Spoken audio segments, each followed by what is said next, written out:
आप सभी देशवासियों को मैं जय भीम भारती की तरफ से सादर जय भीम, जय संविधान, जय बाबा साहब भीमराव अम्बेडकर। साथियों, आज मुझे बताते हुए बहुत ही तकलीफ हो रहा है कि हम जिला बलिया के विधानसभा रक्षण से बिलोंग करते हैं। यहाँ से कम लगभग 10 से 1200 किलोमीटर दूर अपने कई साथियों के साथ दिल्ली जंतर मंतर पर नौजवान छात्रों कि इस पेपर लीक किए गए इस निकम्मे सरकार के द्वारा प्रोटेस्ट करने पहुंचे थे, जहां कि हमारा प्रोटेस्ट बहुत ही शांतिपूर्वक चल रहा था, जिसमें हमारा कोई नौजवान साथी किसी प्रकार की उद्दंडता नहीं की।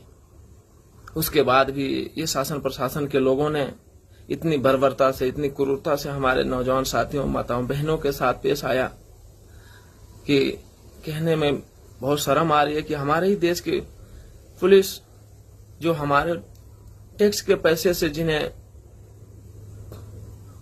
वेतन मिलता है, वो हमारे साथ ऐसे व्यवहार कर रही है।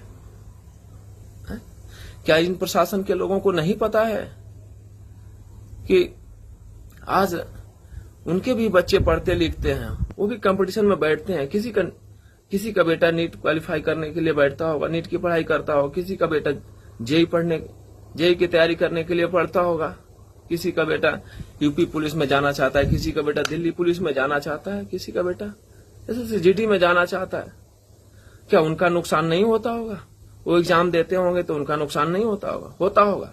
लेकिन आप लोगों ने लाठियां चलाने से पहले एक बार भी नहीं सोचा कि ये जो नौजवान लड़के लड़कियां, छात्र छात्राएं शांतिपूर्वक अपना प्रदर्शन कर रहे हैं, ये जिससे हमारे बच्चों को भी लाभ होगा। इन नेताओं का क्या है? जिस नेताओं को हमने बनाया वो इतनी क्रूरतापूर्वक हमारे ऊपर लाठी चला रहे हैं। ये तो 5 साल के मेहमान हैं। अगर आम जनता इनकी क्रूरता और बिहेवियर को पहचान गई तो 5 साल के बाद इनकी सरकारें उखाड़कर फेंक देंगी। और आपका क्या होगा, ये सोचना चाहिए। दूसरी सरकार आएगी, दूसरा कोई मंत्री बनेगा, कोई विधायक बनेगा, और आपकी ऐसे क्रूरतापूर्वक बिहेवियर रहा तो समझिए आपका वो बुरा दिन आ जाएगा, जिसे आपको सस्पेंड कर दिया जाएगा, इस नौकरी से बर्खास्त कर दिया जाएगा, फिर आप रोड पर आ जाएंगे। तो उसी दिन आप एक आम आदमी, जैसे हम बेरोजगार हैं उसके तरफ, हमारे तरफ आप भी बन जाएंगे। तो प्रशासन के लोगों, आप लोगों को कम से कम अपने नौकरी बचानी है, बचाइए, लेकिन इतना क्रूरतापूर्वक बिहेव नहीं करना चाहिए था आप हमारे साथ, हमारे नौजवान साथियों के साथ। मुझे लाठी लगी है, मैं जानता हूं इसका तकलीफ, मुझे कम लगी है, लेकिन मेरे साथी जो गिर गए थे उन्हें आप लोगों ने इतना मारा कि कहीं पैर टूट गया, हाथ टूट गया, सर फट गए। क्या आपको शर्म नहीं आई? क्या आपके भी ऐसे ही बच्चे हैं जो इस एग्जाम की तैयारी करते हैं, उसमें बैठने की कोशिश करते हैं, उस एग्जाम को क्वालिफाई करने की कोशिश करते हैं? सोचना चाहिए तो आपको। ये धर्मेंद्र प्रधान जो है प्रधानमंत्री, शिक्षा मंत्री बना बैठा हुआ है, नरेंद्र मोदी है, ये कितने दिन के लिए रहेंगे? 5 साल, 10 साल।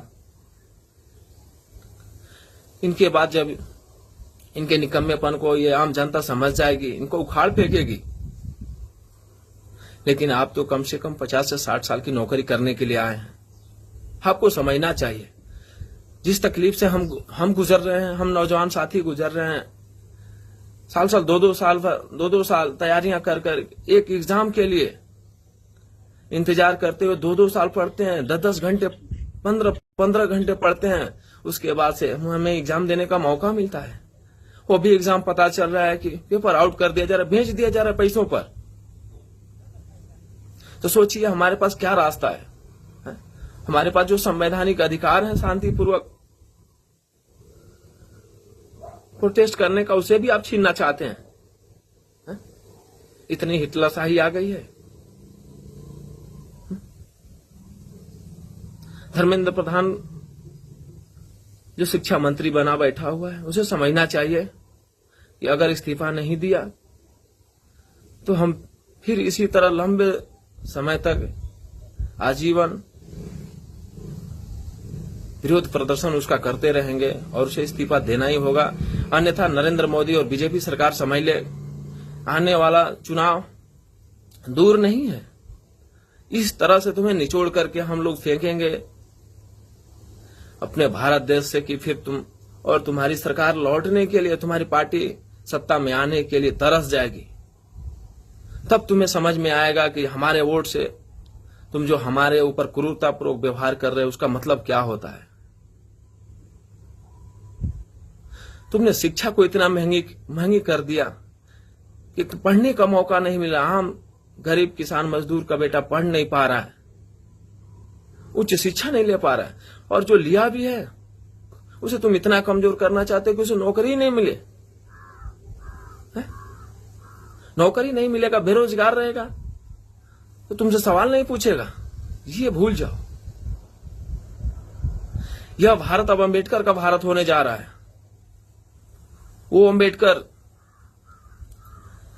किसी से खाने के न मिलते हुए भी उन्होंने पढ़ना सोचा और पढ़ करके इस भारत को एक नया भारत और नया संविधान दिया, जिससे कि समता, समानता और बंधुत्व का भाव उत्पन्न हो सके। तुम बीजेपी के लोगों, इतना दिमाग में रखना, ये जो तुम्हारे अंदर घमंड है कि तुम इसी तरह सत्ता में बने रहोगे, तो इसे भूल जाना। यह हमारी देश की जनता जाग चुकी है और तुमसे सवाल करेगी और तुमसे जवाब भी लेगी।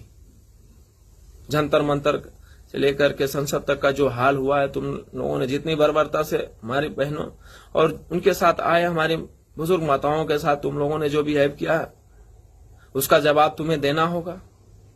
और तुम्हारे प्रशासनिक व्यवस्था में जितने लोग थे उनके पास किसी नेम प्लेट नहीं था। जैसे लग रहा था कि ये प्राइवेट गुंडे हैं। मार तो ऐसे ही रहे थे जैसे ये प्राइवेट गुंडे हैं। इनसे नौकरी का कोई ख्याल ही नहीं है कि अगर हम उस जनता को मार रहे हैं जिसके टैक्स के पैसे से हमें पेंशन मिलती है और हमारा परिवार चलता है, हमारा सैलरी मिलता है उनको और उनका परिवार चलता है। ऐसा तब तो सोचते वो अगर सरकारी होते, तब तो गवर्नमेंट जॉब करने वाले होते तो, लेकिन उनमें आधा से अधिक आरएसएस और बीजेपी के गुंडे भरे थे जिन्हें अपने नौकरी का कोई परवाह नहीं था। वो अपने सरकार के घमंड में आकर, अपने सत्ता के घमंड में आकर के हमारे साथियों के ऊपर, हमारे ऊपर लाठियां चला रहे थे। और लाठी उतने ताकत से चला रहे थे जितने ताकत से किसी को जान से मारने के लिए चलाई जाती है लाठी, ताकि डराने के लिए नहीं। साथियों, मैं आप सभी से हाथ जोड़कर निवेदन कर रहा हूं कि आप सभी डरिए नहीं। ये सरकार है, इसके ऊपर विचार करिए। ये नरेंद्र मोदी जो है, हम मार खा रहे हैं, हमारे ऑटो से ये प्लेन, हवाई प्लेन में, जहाज में रोज सफर करके विदेशों में एंजॉय कर रहा है। इस पर विचार करते हुए अपने प्रोटेस्ट को जारी रखें। हम फिर लौट रहे हैं, आप लोगों के साथ आपके बीच में बैठेंगे और इस बार और मजबूती से अपने साथियों को लेकर लौटेंगे। और तब तक रहेंगे वहां जब तक कि हमारी मांगे पूरी न हो जाए, धर्मेंद्र प्रधान का इस्तीफा न मिल जाए और इस शिक्षा और परीक्षा को दुरुस्त न कर दिया जाए। धन्यवाद। जय भीम, जय संविधान, जय बाबा साहब भीमराव अम्बेडकर।